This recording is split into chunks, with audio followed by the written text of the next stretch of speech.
말씀은 신약성경 46쪽 마태복음 26장 36절에서 46절까지 말씀입니다. 신약성경 마태복음 26장 36절에서 46절까지 말씀입니다.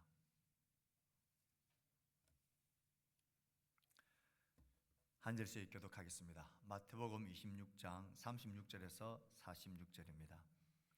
이에 예수께서 제자들과 함께 겟세마네라 하는 곳에 이르러 제자들에게 이르시되 내가 저기 가서 기도할 동안에 너희는 여기 앉아 있으라 하시고 베드로와 세베대의 두 아들을 데리고 가실새 고민하고 슬퍼하사 이에 말씀하시되 내 마음이 매우 고민하여 죽게 되었으니 너희는 여기 머물러 나와 함께 깨어 있으라 하시고 조금 나아가사 얼굴을 땅에 대시고 엎드려 기도하여 이르시되 내 아버지여 만일 할만하시거든 이 잔을 내게서 지나가게 하옵소서. 그러나 나의 원대로 마시옵고 아버지의 원대로 하옵소서 하시고 제자들에게 오사 그 자는 것을 보시고 베드로에게 말씀하시되 너희가 나와 함께 한 시간도 이렇게 깨어 있을 수 없더냐. 시험에 들지 않게 깨어 있어 기도하라. 마음에는 원이로되 육신이 약하도다 하시고 다시 두 번째 나아가 기도하여 이르시되 내 아버지여 만일 내가 마시지 않고는 이 잔이 내게서 지나갈 수 없거든 아버지의 원대로 되기를 원하나이다 하시고 다시 오사 보신즉 그들이 자니 이는 그들의 눈이 피곤함일러라. 또 그들을 두시고 나아가 세 번째 같은 말씀으로 기도하신 후 이에 제자들에게 오사 이르시되 이제는 자고 쉬라. 보라 때가 가까이 왔으니 인자가 죄인의 손에 팔리느니라. 다 같이 일어나라 함께 가자. 보라 나를 파는 자가 가까이 왔느니라. 아멘. 오늘은 고난주간이 시작되어지는 고난주일입니다. 고난주일은 내일부터 시작되는 한 주간 새벽 기도를 시작하는 출발이기도 합니다. 우리는 매년 복음서의 한 구절을 따라서 이 고난주일 예수님의 십자가와 고난의 걸음을 묵상하며 따라가고 있습니다. 올해는 마태복음을 따라 예수님의 고난과 십자가의 죽음의 길을 동행하고 따릅니다. 오늘은 그 본문의 시작입니다. 오늘의 본문은 예수님이 잡히시기 전 겟세마네 동산에서 제자들과 함께 기도하시는 모습 그리고 그 이후의 일들을 기록하고 있습니다. 감사하게도 우리는 몇 주 전부터 시험이란 주제를 전하고 있는 야고보서의 말씀을 묵상하고 있었습니다. 시험을 어떻게 바라보아야 할지, 어떤 태도로 대해야 할지, 왜 그래야 되는지, 그렇게 인내를 온전히 이루는 방법이 뭔지를 이야기하고 난 후에 우리가 쉽게 시험당하는 또 어렵게 끝까지 우리를 괴롭히는 시험의 큰 주제인 재물, 소유에 관한 말씀을 우리는 들었습니다. 시험의 한 예를 야고보 사도가 말했다면 오늘의 본문은 그 연장선에서 본다면 시험의 한 예 그리고 그 시험을 당한 사람들의 성공자와 실패의 모습을 우리에게 고스란히 보여주고 있다 말할 수 있습니다. 예수님과 제자들이 만난 시험의 내용은 무엇입니까? 그들이 당한 고난은 무엇입니까? 그들은 그 시험의 자리에서 어떤 시간들을 하나님께서 보냈습니까? 그들은 승리했습니까? 실패했습니까? 그 실패의 모습은 또한 어떤 것들입니까? 겟세마네 동산에 예수님과 제자들의 모습을 보면서 오늘 예수님을 따르고 있는 우리의 삶들의 모습을 시험을 당하고 또 곤고한 이들을 통과하고 있는 우리의 모습들을 돌아보고 새롭게 하는 시간이 될 수 있기를 바랍니다. 오늘 본문에서 만나는 예수님과 그의 제자들은 공통점이 있습니다. 둘 다 심각한 시험을 앞두고 있다는 것입니다. 심각한 고난, 고통을 앞두고 있다는 공통점이 있습니다. 예수님이 당하고 있는 시험을 보면 어떻게 우리에게 말해줍니까? 본문 37절 38절을 우리가 얼핏 보면 예수님은 그 고난과 시험을 앞에 두시고 생각하시면서 그 시험과 고난이 얼마나 심각하고 실제적이었고 힘들었던지 고민하고 슬퍼하셨다 하십니다. 슬픔과 고민의 정도가 내 마음이 매우 고민하여 죽게 되었다. 그 마음이 심령이 죽을 지경이 될 만큼 매우 고민하고 슬픈 그런 시험거리였고 고난이었고 문제였습니다. 왜 그렇게 예수님이 고민하고 슬퍼하고 그 영혼이 죽을 지경이 되어질 문제였습니까? 예수님이 당하신, 그리고 잡히시고 신문당하시고 그리고 모욕당하시고 채찍질 당하시고 그리고 사형언도를 받으시고 십자가를 지고 걸으시고 십자가에 못 박혀 벌레처럼 매달리는 이 육체가 당할 고난, 그 온몸이 그렇게 고통스럽고 참혹하기 때문이라 생각할 수 있습니다. 고난과 수치와 죽음의 경험을 통해 하나님의 진노와 버림을 당해야 될 이 실제적인 문제 앞에 그는 고민하고 슬프고 힘들고 아팠습니다. 하나님께서 온 인류의 죄를, 그 죄의 값과 죄의 짐을 죄 없인 그 아들 예수 그리스도에게 다 뒤집어 씌워 그 아들이 그 죄값을 지고 하나님이신 그분이 고난과 죽임을 당하게 하시는 이 문제 앞에, 그리고 그는 심각한 고통을 경험하게 되어질 이 현실적인 아픔 앞에 힘겨운 것입니다. 그가 당하실 육체적인 고난의 실제뿐만 아니라 영원전부터 하나님과 함께 계셨으며 사랑의 완전함을 누리고 계셨던 그 아들이신 예수님이 인류의 죄를 다 뒤집어 쓰고 그 저주의 길, 하나님 아버지로부터 버림당해야 될 그 영혼의 비참함을 생각할 때에 그의 마음은 심히 고민되고 죽을 지경이 된 것입니다. 우리는 도무지 상상할 수 없는 하나님 아버지로부터 버림받고 저주를 당하고 죽임을 당한다. 도무지 상상할 수 없는 그 비참한 영적인 진통 앞에 그는 괴로워하고 고민하고 슬픈 것입니다. 영육간에 예수님이 앞두고 있는 이 고난과 시험을 우리는 가볍게 생각할 수 없습니다. 그래도 예수님이잖아. 예수님은 하나님이시잖아. 아무리 그 고난이 심하고 어려워도 뭐 곧 살아날 건데, 아니 그 예수님은 태어날 때부터 고난과 시험과 어려움에 대한 초울트라 슈퍼 항체가 그 마음속에 우리와는 달리 딱 내장되어 있는 분이야.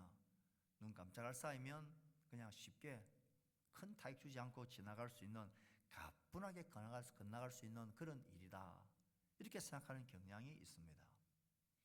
그러나 예수님은 이 십자가의 고난을 앞둔 그 예수님은 우리와 똑같은 성정을 가지신 분입니다. 찔리면 아프고 때리면 고통스럽고 시름과 탄신과 수치와 부끄러움을 온몸으로 느껴야 될 온전한 인간이셨습니다. 더군다나 하나님이시던 그분이 인생들 앞에서 벌레처럼 벌거벗김을 당하고 그렇게 수치와 모욕을 당하고 죽어간다. 그분은 그것을 온 마음으로, 인간의 온전한 몸으로 그 고통을 몸소 다 지시고 당하셔야 합니다. 그러니 주님은 죽을 지경이 되었다고 고민하고 슬퍼하고 내 영혼이 진통 가운데 죽음의 위기에 있다라고 그는 고민하고 아파하셨던 것입니다.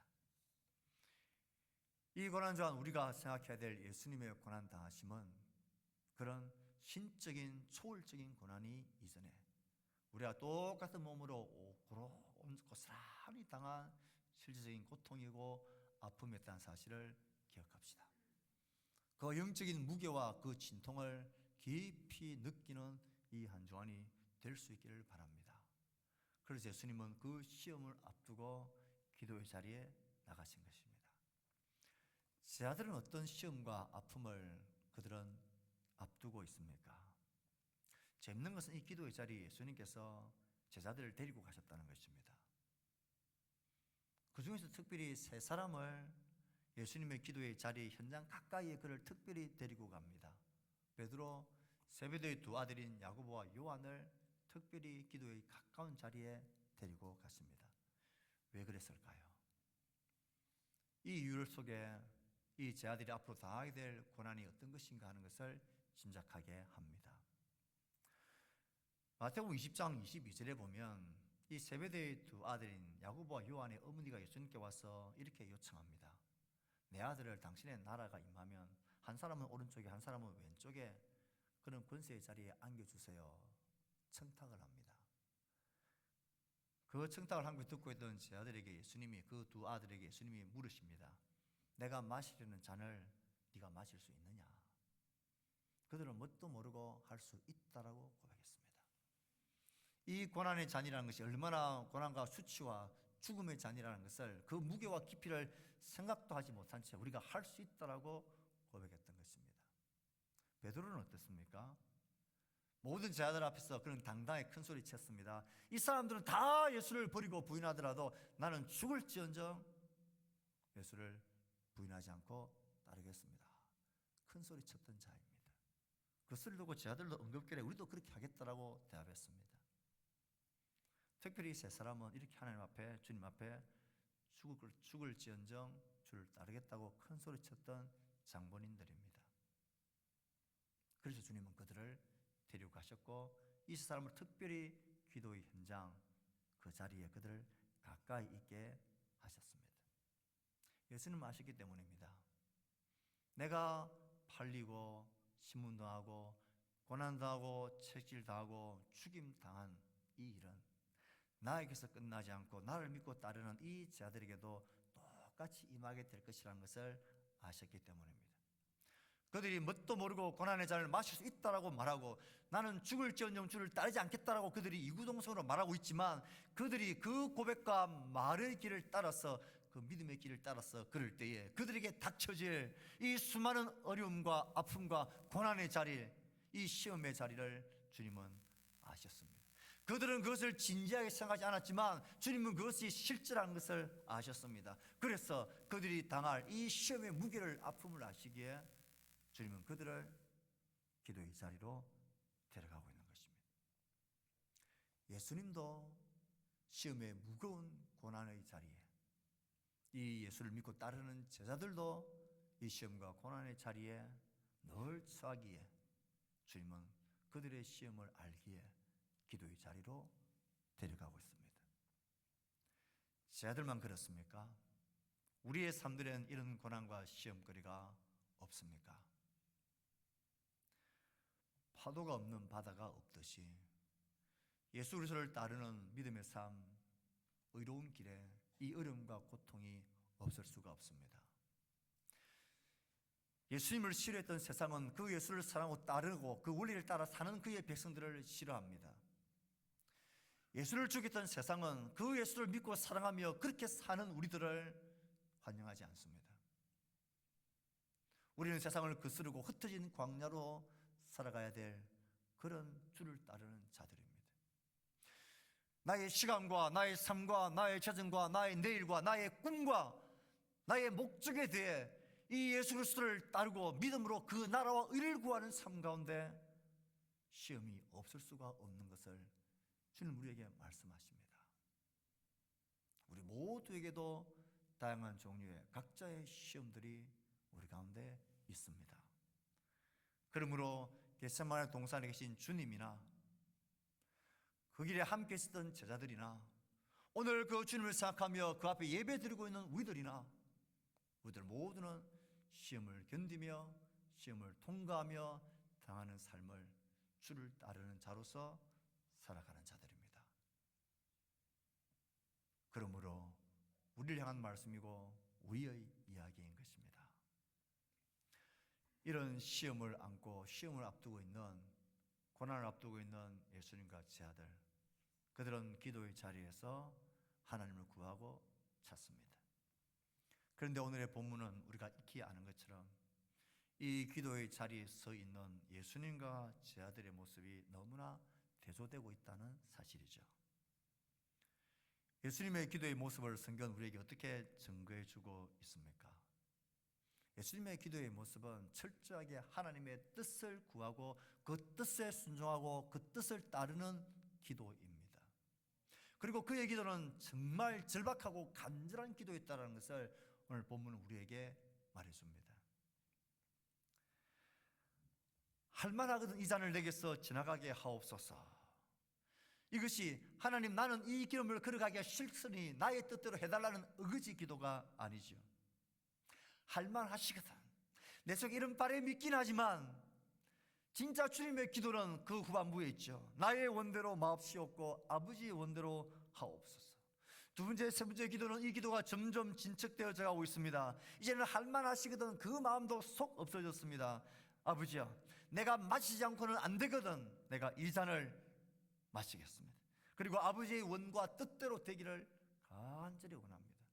이게 주님의 기도의 핵심이었습니다. 기도의 초점은 하나님의 뜻이 이루어지게 해달라는 것입니다. 하나님의 지혜가 나의 지혜가 되게 해달라는 것입니다. 하나님의 의도와 목적이 나의 의도와 목적이 되게 해달라는 것입니다. 하나님의 길이, 하나님의 방법이 나의 길이 되고 나의 방법이 되게 해달라는 기도입니다.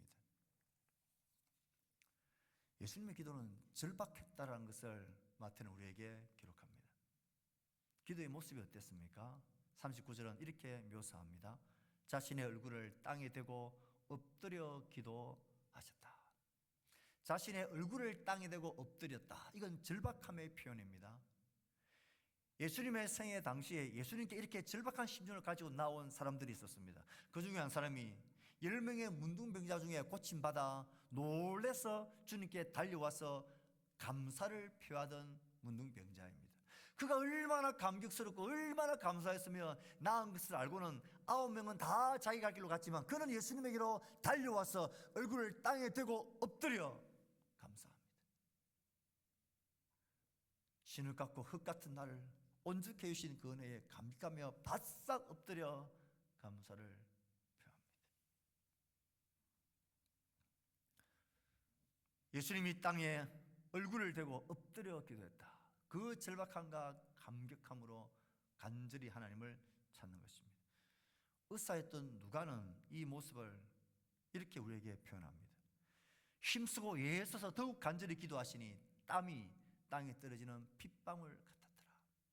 그 모세혈관이 터졌으라도 그 땀이 핏방울이 될 정도로 그렇게 간절히 영혼의 진액을 짜내는 기도를 하나님께 했다는 것입니다. 히브리서 저자는 이 예수님의 기도를 이렇게 우리에게 직감적으로 표현하고 보여줍니다. 같이 한번 읽어볼까요? 시작. 제 아들에게 그는 육체에 계실 때에 자기를 죽음에서 능히 구원하실 이에게 심한 통곡과 눈물로 간구와 소원을 올렸고 그의 경건하심으로 말미암아 들었음을 얻었느니라. 심한 통곡과 눈물로 간구와 소원을 올렸다라는 것입니다. 예수님이 3번 기도하고 이 본문만 기도한 것이 아니죠. 이렇게 하면 1분도 걸리지 않는 기도이죠. 그러나 그것은 예수님의 밤새워 진통하는 기도의 핵심임을 우리에게 말했습니다.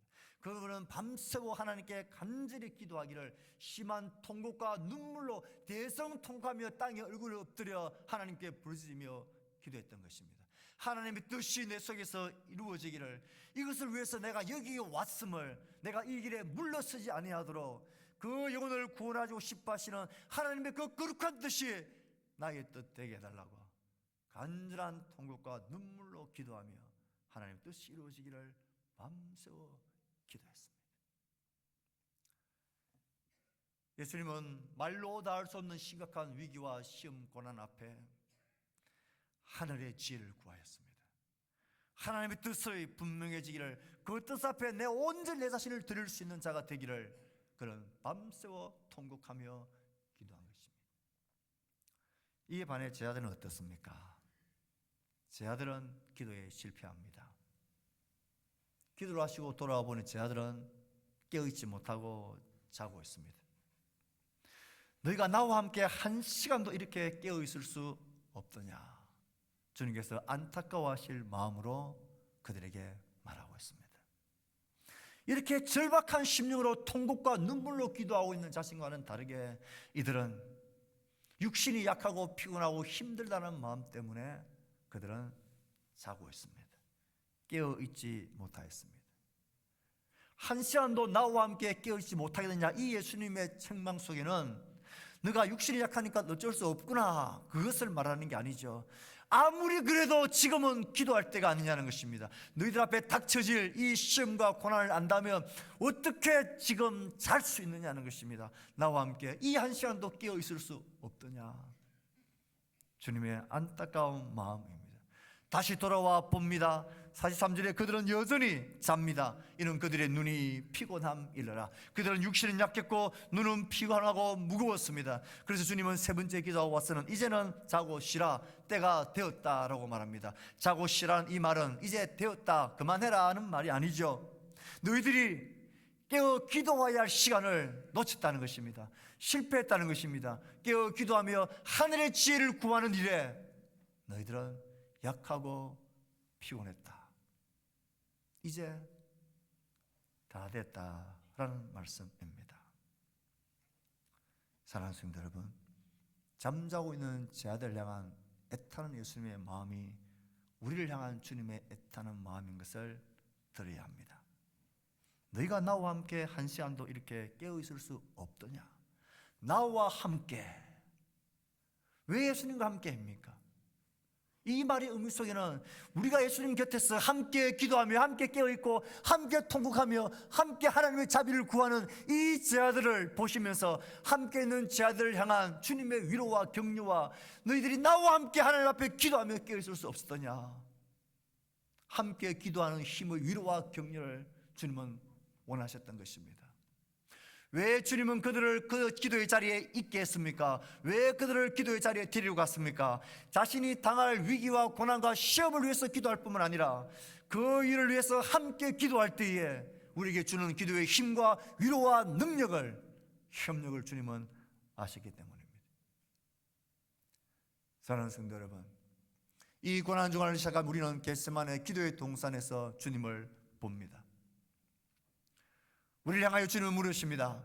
내가 나를 따르고 나를 믿는 믿음으로 살기 위해서 당하고 있는, 겪게 되는 여러 가지 어려움과 시험과 고난들이 어떤 것이냐? 그것을 그대로 지고 나와 함께 기도의 자리에 가자. 거기에 내가 먼저 가 있을 거고, 내가 너희들 위하여 지금도 간절히 기도할 거고, 너희들도 나와 함께 깨어 있어 기도하자. 우리를 향한 주님의 초청입니다. 야고보 사도는 우리에게 이야기했습니다. 여러 가지 시험을 당할 때 온전히 기뻐할 수 있는 것, 인내를 온전히 이룰 수 있는 길은 하나님의 지혜를 구하는 믿음의 기도라 그랬습니다. 이 시험의 때에 우리에게 필요한 것은 믿음의 기도입니다. 하늘의 지혜를 구하는 믿음의 기도입니다. 이 믿음의 기도가 있을 때만 이 모든 어려움과 시험들을 하나님의 방법과 하나님의 뜻대로 그의 섭리를 믿는 믿음으로, 순종으로, 인내를 온전히 이룰 수 있습니다. 우리는 그 모습을, 그 기도에 성공한 이후의 예수님의 모습과 기도에 실패한 제 아들 이후의 모습을 대조해 보면 너무나 분명한 도전과 교훈이라는 것을 알게 됩니다. 심각한 고민과 슬픔과 죽을 지경이 될 만한 영혼의 진통이 있을 만한 그 심각한 시험과 고난 앞에 주님은 통곡과 눈물로 기도하시며 하나님의 뜻, 하나님의 지혜, 하나님의 원이 이루어지기를 그는 간절히 기도했습니다. 그 결과 주님은 적극적으로 자청해서 이 고난의 잔을 붙잡습니다. 그리고 거침없이 그 고난을 향하여 직진하시며 거침없는 발걸음을 행해 가십니다. 이제 때가 됐다라고 주님은 말씀하십니다. 나를 파는 자가 가까이 왔다고 45절 46절에 말씀하십니다. 자기를 부인하는 그 제자에게 너가 할 일을 해라.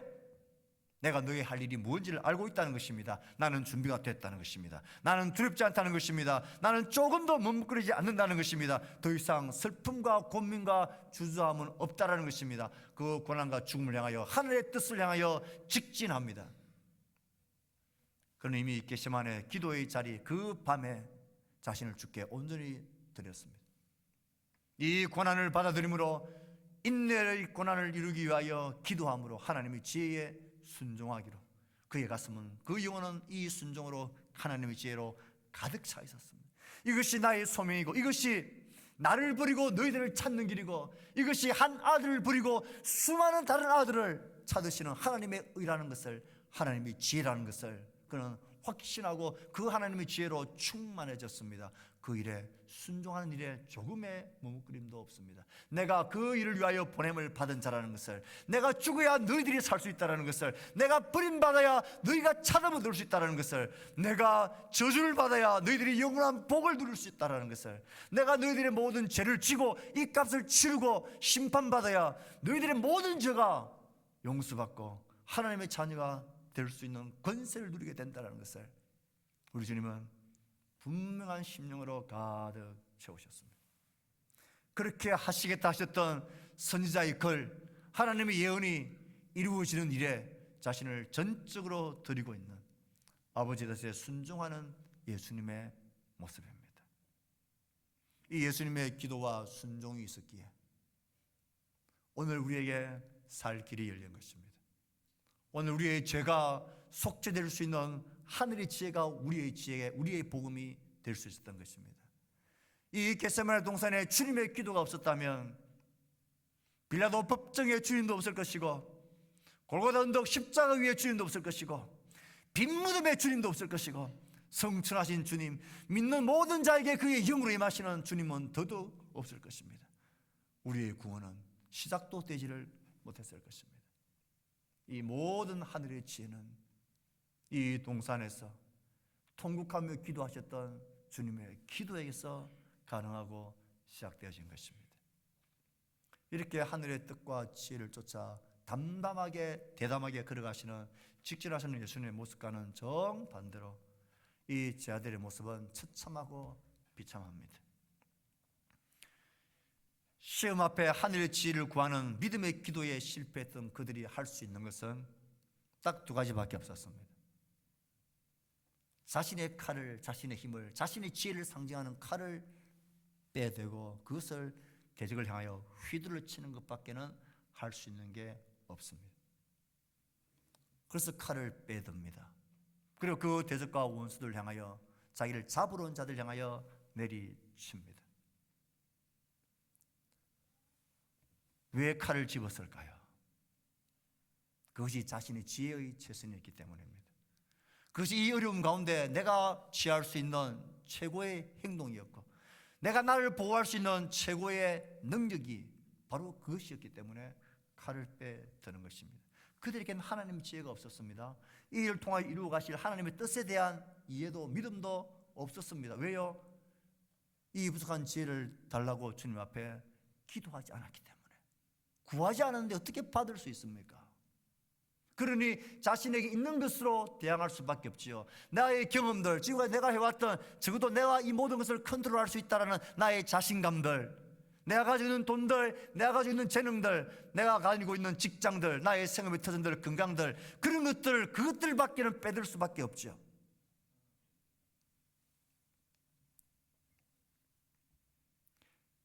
믿음의 손을, 기도의 손을 하나님 향해 들지 않으면 항상 우리는 나의 칼을 집어드는 손을 들 수밖에 없다는 사실을 명심하셔야 합니다. 내 삶의 갖가지 시험과 어려움 앞에 예견되어지고 지금 통과하고 있는 여러 가지 곤란한 일들, 믿음으로 당하는 어려움 가운데 기도의 자리에 나와 하나님의 지혜를 구하는 기도의 손을 모으지 아니하면 우리도 틀림없이 100% 우리는 우리 손에 있는 칼을 집어들게 됩니다. 이건 예외가 없습니다. 나의 자녀들의 문제 앞에, 나의 생업의 터전 앞에, 나의 내일과 나의 계획과 나의 인생의 계획 앞에 기도의 손으로 하나님의 지혜를 구하지 아니하면, 하나님의 뜻과 뜻이 그의 나라가 이루어지는 것을 구하지 아니하면 언제나 거긴 내가 들고 있는 칼밖에 없습니다. 이 칼은 나를 살리지 못합니다. 이 칼은 나에게 평안을 주지 못합니다. 좀 더 정직하게 이야기를 하면 이 빼앗은 칼은 나의 대적을 향한 칼이기보다는, 나의 고난과 시험을 향한 칼이기보다는 하나님을 향한, 하나님을 거스르는 칼입니다. 이런 점에서 우리가 언제 하나님을 대적하는 자가 됩니까? 언제 하나님의 뜻을 거스르는 자가 됩니까? 구태여 하나님이 싫어하신 일들을 많이 할 필요가 없습니다. 그저 하나님께 나와 기도하는, 기도의 손을 모으지 않으면 자동적으로 그 일은 이루어집니다.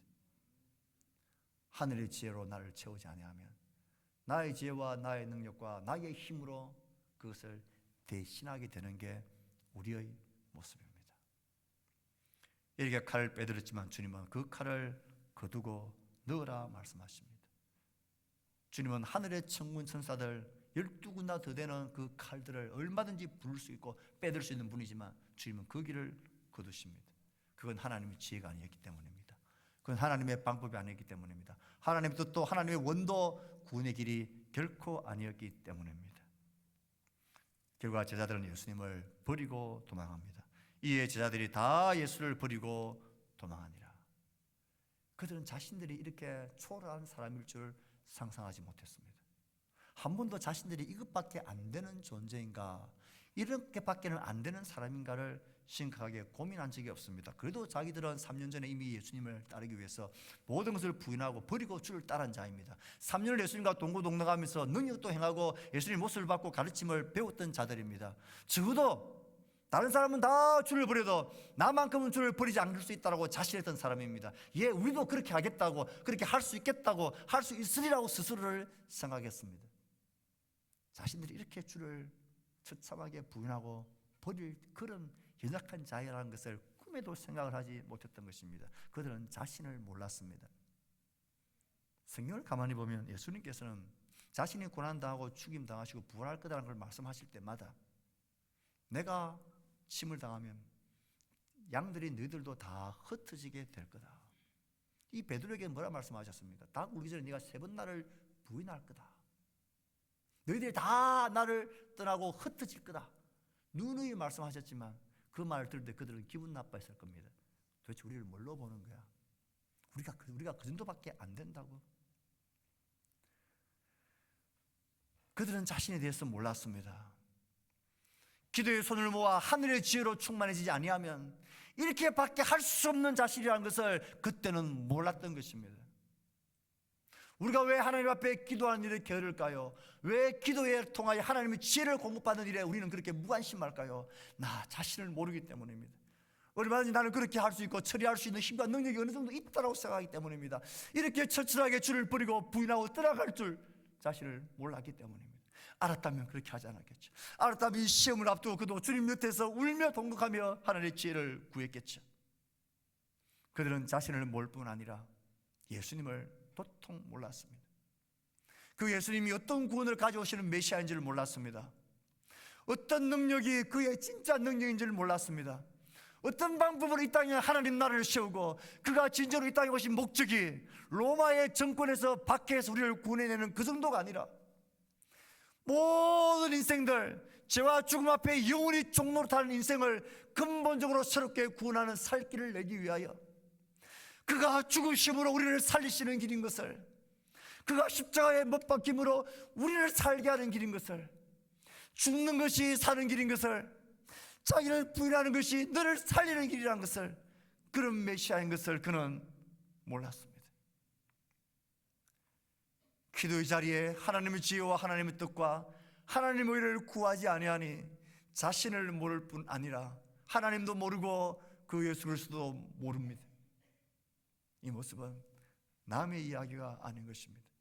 우리는 신앙생활을 제법 오래 왔기 때문에 어느 정도 우리는 우리 자신의 믿음과 신앙에 대한 수준을 재고 있습니다. 모두가 그래도 이 정도는 괜찮겠다 생각합니다. 그러나 여러 가지 시련과 시험이 우리의 발 앞에 탁 떨어지면 우리는 똑같이 반응합니다. 나의 힘, 나의 지혜로 빼낼 수 있는 최고 강력한 무기인 칼을 빼내든지,